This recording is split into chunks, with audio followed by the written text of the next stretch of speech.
Hello friends, welcome to my channel. आज मैं लेके आई हूँ एक नया ब्लॉग जिसमें कि श्राद्ध के बारे में है। तो आज अष्टमी है, तो आज मेरे सास ससुर और मेरी मम्मी का श्राद्ध है। तो हम उसी को आज मतलब कैसे करेंगे ये सब मैं बताऊंगी। तो आज मैं सवेरे सवेरे 5 बजे उठ गई हूँ। तो सबसे पहले मैं पी लेती हूँ पानी। तो ये आजकल जैसे घड़े का ठंडा पानी नहीं पी रही हूँ, सिंपल पानी पी रही हूँ। तो मैंने पानी पी लिया है। थोड़ी सी मैं चाय भी अपने लिए बना देती हूँ, क्योंकि इसके बाद मुझे बहुत सारे काम करने हैं, बहुत सारा खाना बनाना है। और क्योंकि आज अष्टमी है और अष्टमी में इतने सारे लोगों का हमारे श्राद्ध है, तो इसलिए मुझे बहुत सारे, तो मैं पहले इत्मीनान से चाय पी लेती हूँ, फिर काम करती हूँ शुरू। तो मैंने एक्चुअली घर में झाड़ू पोछा सब कुछ दे दिया है, ऐसा कुछ नहीं है जो छोड़ा है, सफाई पूरी। तो आपको श्राद्ध के दिन सबसे पहले घर में अच्छे से सफाई करनी है। तो सफाई करने के बाद आप दूसरा काम शुरू कर सकते हैं। तो मैं भी एक आ गई हूँ किचन में। तो सबसे पहले मैं शुरुआत कर दूँगी कि मीठे से।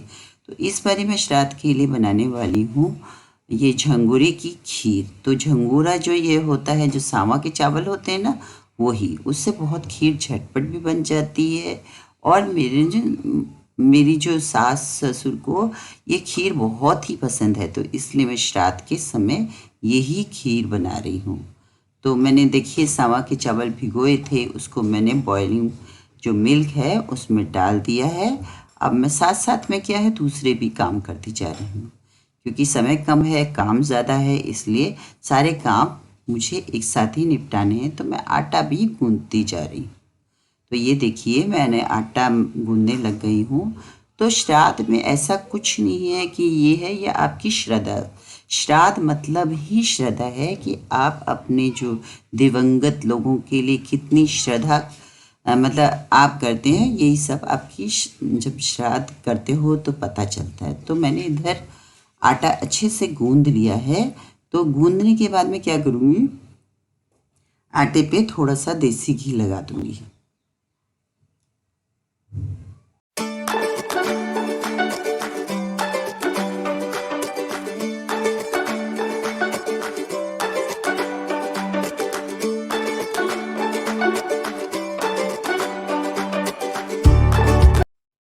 आटा तो मेरा गूंज चुका है, इसे मैंने गीले कपड़े से भी ढक दिया है, ताकि जो मेरा जो आटा है ना वो थोड़ा सा सूख ना जाए, क्योंकि कुछ देर में ना आटा सूख जाता है।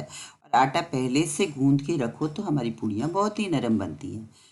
इधर मैं थोड़ा सा चीनी ले लेती हूँ। इसमें मेरा जो क्या खीर है वो तकरीबन बन चुकी है। और जैसे दूध और सावा के चावल अच्छे से गल गए हैं, तो मैंने इसमें थोड़ी चीनी डाल दी है और थोड़े से ड्राई फ्रूट डाल दिए हैं, थोड़ी सी इलायची पाउडर भी डाल दी है। तो ये इसको मैं पकने देती हूँ, तब तक मैं दूसरा काम निपटा लेती हूँ। तो ये तब तक मैंने इसको मध्यम आंच में रख दिया है।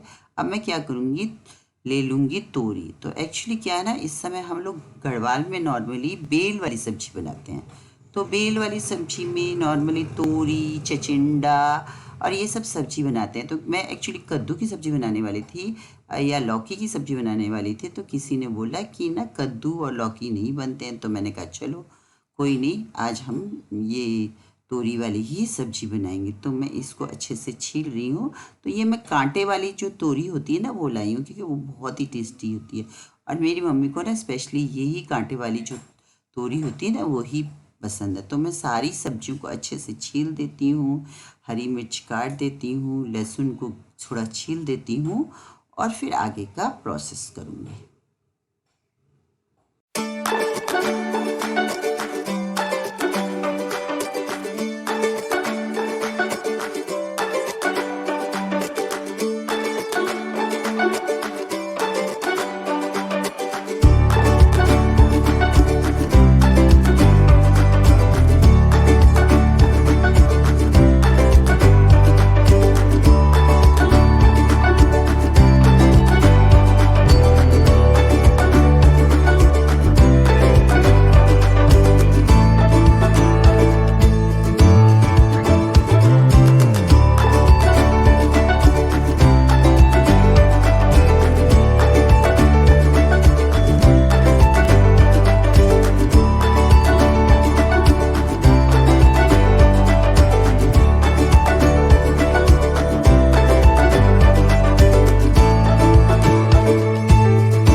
तो मैं तो थाल माल करके बैठ गई और मैं सब्ज़ी जो काटने लगी और साथ में मुझे ध्यान आया कि अभी मेरे को तो आलू भी इसकी सब्ज़ी बनानी है, क्योंकि जो मेरे ससुर जी हैं ना उनको सूखी सब्ज़ी ज़्यादा भाती नहीं है। तो वो कहते हैं कि मुझे थोड़ा ना जूस वाली सब्ज़ी बनाएं, तो मैं इस बारी आलू की ना जूस वाली सब्ज़ी बनाने वाली हूँ। तो इधर मैं आ पड़ी हूँ गैस की तरफ और मैं इस सब्ज़ी को सारी छौंक दूँगी। और उधर मेरा जो ये है ना क्या बोलते हैं खीर, वो भी बन चुकी है। तो मैं इसमें रख देती हूँ तड़का और सब्ज़ी मैं बना लेती हूँ तोरी की, क्योंकि नॉर्मली बेल वाली तोरी को ना हमारे गढ़वाल में बहुत ही स्वच्छ मानते हैं।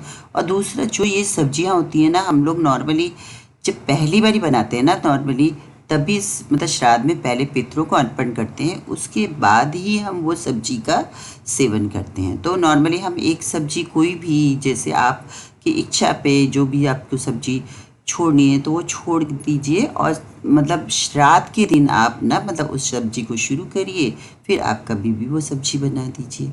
तो इससे मतलब थोड़ा सा अपना मतलब क्या होता है ना, कभी भी श्राद्ध में खाना बनाते हैं तो बहुत इत्मीनान से बनाना चाहिए, मतलब चिड़ के खाना नहीं बनाना चाहिए।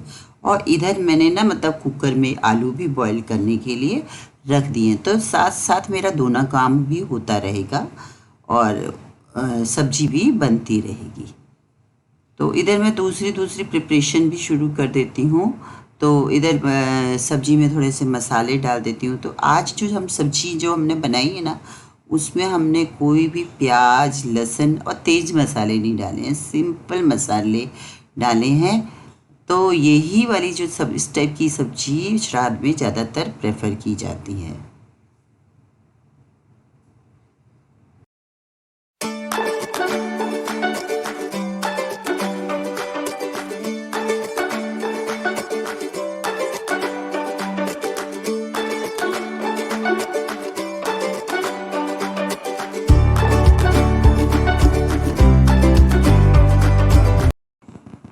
तो यहाँ मैंने कुकर में सारे आलू रख दिए हैं और उसमें थोड़ा सा पानी डाल के इसको मैंने बॉईल होने के लिए रख दिया है। तो मैं दोनों काम एक साथ ही करूँगी, इधर सब्जी भी बनाती रहूँगी, इधर मेरा आलू भी बॉईल होते रहेंगे। अब मैं इसमें डाल देती हूँ थोड़े से मसाले। तो मसाले वही जो सिंपल मसाले हैं वही डालने हैं, प्याज लहसुन तो डालना नहीं है, सिंपल मसाले इसमें हम लोग डालेंगे। तो इधर मेरी सब्जी तैयार हो रही है और उधर मेरा आलू भी बॉईल हो रहा है। एक्चुअली जब मैं रहती हूँ राजस्थान के जोधपुर ज़िले में, और मुझे ना इधर के भी रिवाज बहुत ही अच्छे लगते हैं, क्योंकि इधर मतलब जो रिवाज होती है इधर मतलब श्राद्ध का खाना बनता है तो बहन बेटियों या बोलते हैं ना सवासनियों, उनको दिया जाता है। तो ये भी मुझे अच्छा लगा, इनका भी रिवाज बहुत ही अच्छा लगा। और तो एक्चुअली जो आपको मन करता है उसी तरह से आप फॉलो करें। तो इस तरह से मैं तो नॉर्मली जैसे मैं पहले से करती हूँ मैं उसी को करती हूँ। तो इधर मेरी सब्ज़ी भी बिल्कुल तैयार हो गई है, उसमें मैंने थोड़े से टमाटर भी डाल दिए हैं, उससे इस पर ना मतलब ये जो हमारी सब्ज़ी बहुत ही क्रीमी और मसालेदार और गाढ़ी ग्रेवी तैयार हो जाती है और सब्ज़ी में भी बहुत अच्छा टेस्ट आता है। हेलो फ्रेंड्स, माँ की रसोई में आपका स्वागत है। तो आप देख ही सकते हो क्या रेसिपी की तैयारी चल रही है, और इसमें मैं सब्जी बनाऊंगी, इसमें मैं दूसरी सब्जी बनाऊंगी और इसमें रोटी बनाऊंगी और थोड़ी सी मैं खीर बनाऊंगी। तो श्राद्ध के दिन ना हम सब मिल के काम करते हैं। तो इधर मेरे हस्बैंड हैं जो कि उत्तराखंड से अभी भी आए हैं, तो वो भी आलू छीलने में हमारी हेल्प कर रहे हैं। तो मैंने यही बोला कि जब तक मैं थोड़ा सा दूसरा काम कर लेती हूँ तो आप मेरी हेल्प कर दो। तो वो मेरी हेल्प कर रहे हैं। तो उधर मैं सब्ज़ी बनाने की प्रिपरेशन। तो आलू मेरे अच्छे से छिल चुके हैं। इधर हमारे मसाला बिल्कुल रेडी हो गया है। इसमें मैंने थोड़ा सा पानी डाल के ग्रेवी बना दी है। तो अब इसमें जो बॉयल्ड आलू है ना उसे मैं दबा दबा के डाल रही हूँ। इससे बहुत ही अच्छी और रसेदार सब्ज़ी तैयार होती है और मेरे घर में तो सबको पसंद है। और मेरी जो माँ है ना उनको भी बहुत पसंद थी। तो वो भी कहती थी सूखी सब्ज़ी गौला लगती है, गले लगती है, और इस तरह की सब्ज़ी मुझे बहुत ही अच्छी लगती है। आलू की सब्ज़ी बनाने के बाद मैं पूड़ियाँ तैयार कर रही हूँ और देखिए मैंने खूब सारी पूड़ियाँ रेडी कर दी है। और मतलब एक्चुअली क्या होता है, श्राद्ध के दिन हम लोग पूड़ी ज़रूर बनाते हैं और कढ़ाई में तेल बहुत रखते हैं। तो ये जब मेरी चीज़ें हैं ना, ये सब बन चुकी हैं। तो आप देखिए क्या क्या बना है। और कुछ आटा मेरा बचा हुआ रह गया, उसको थोड़ी देर बाद मैं इसको अच्छे से बनाऊँगी। और जो सब्ज़ियाँ बनी हैं वो मैं दिखा देती हूँ आपको। तो साथ साथ में मैं प्लेटफॉर्म भी साफ़ करती जा रही हूँ, क्योंकि कुछ बनाओ ना तो साथ में मतलब प्लेटफॉर्म गंदा हो जाता है।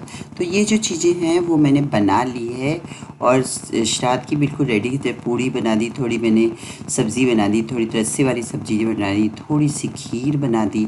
इसके अलावा मैंने एक आलू की सब्ज़ी बना दी है और ये सब मैंने चीज़ें बना दी है और इसकी मैं तैयारी कर दी है। तो ये मैंने इसमें पत्ता रखा है, तो इसी में मैं सारी चीज़ें डालूँगी जो पितरों के लिए है। तो ये जो चढ़ाते हैं ना, जो हमारे घर में पितरों के लिए घर के मर्द ही चढ़ाते हैं, तो मेरे हस्बैंड चढ़ाएंगे। तो अगर मर्द नहीं है तब ये औरतें या बहू चढ़ाती हैं। तो मेरे हस्बैंड पहले इसकी पूजा करेंगे। तो दिया उन्होंने जला दिया है, अब जला रहे हैं वो अगरबत्ती। और उसके बाद वो इन सब पितरों के लिए इन चीज़ों का भोग लगाएंगे, जो चीज़ें हम लोगों ने मतलब पितृ देवता के लिए तैयार की थी। तो वो जैसे कि 5 पूड़ी हो गई है, थोड़ी सी हमारी सब्ज़ी हो गई है, थोड़ी सी हमारी चोखा टाइप की सब्ज़ी हो गई है, थोड़ी तोरी की सब्ज़ी हो गई, थोड़ी खीर हो गई है। तो ये सब चीज़ें चढ़ाएंगे और फिर हम भगवान का आशीर्वाद लेंगे। तो ये सब चढ़ाने के बाद जैसे मीठा भी चढ़ा दिया हमने, हम दोनों हाथ जोड़ के खड़े हो गए हैं। तो मेरी बेटी भी आएगी नहा धो के, तो वो भी इधर हाथ जोड़ देगी। तो इस तरह से हम पितरों का भोग रेडी करते हैं। तो ये हमने पितरों का भोग लगा लिया है। इसके बाद हम क्या करेंगे, कुछ चीज़ें हम जैसे कि कौवे के लिए भी चढ़ाएंगे। तो ये मैंने केले का पत्ता ले लिया है, तो इसमें मैं एक पूड़ी और खीर डालूँगी। तो मैं भगवान का भोग लेके छत में आ गई हूँ और छत में मैंने इनको चढ़ा दिया है। साथ में मैंने एक ब्राह्मण को भी खिला दिया है, साथ में एक कन्या को भी मैं भोजन इस समय कराती हूँ। और ये कन्या को भोग लगाने के बाद तो हम बाहर आके ना गाय को ढूंढने लगे। तो शायद मेरे हस्बैंड को एक गाय मिल गई है, तो वो उसको बुला रहे हैं कि वो घर के पास आ जाए। और वो ही मतलब उसको मतलब श्राद्ध का भोजन खिलाएंगे। जो भी हमने खीर पूड़ी और जो भी सब्ज़ी बनाई है, हम उसको भोग लगाएंगे। तो वो जब भोग लगा रहे थे ना, तो साथ में मेरे घर के पास जो कंस्ट्रक्शन था ना, वहाँ पे सब लोग बोलने लगे कि जब आप गाय की फ़ोटो खींच रहे हो तो आप हमारी भी फ़ोटो खींचो। तो हमने उनकी भी फ़ोटो खींची। तो और साथ में मैंने ना मतलब एक टिफ़िन में मतलब इन मेरे हस्बैंड की दीदी के लिए भी खाना भिजवा दिया है। और इसी तरह से मैंने श्राद्ध मनाया। तो आपके यहाँ किस तरह से श्राद्ध मनाते हैं, तो आप कमेंट के थ्रू मुझे बताइए। अगर आपको मेरे आज का ब्लॉग अच्छा लगे तो इसे लाइक कीजिए, फ्रेंड्स के साथ शेयर कीजिए, मेरे चैनल को सब्सक्राइब कीजिए। अपने व्यूज़ कमेंट के थ्रू मुझे ज़रूर बताइए कि आपको आज का ब्लॉग कैसा लगा। साथ में नीचे दिए गए बेल आइकन को भी ज़रूर दबाइए, ताकि आपको मेरी वीडियो की नोटिफिकेशन मिलती रहे। बाय, वापस मिलूँगी एक नई और इनोवेटिव रेसिपी के साथ या किसी नए ब्लॉग के साथ। Okay, bye bye.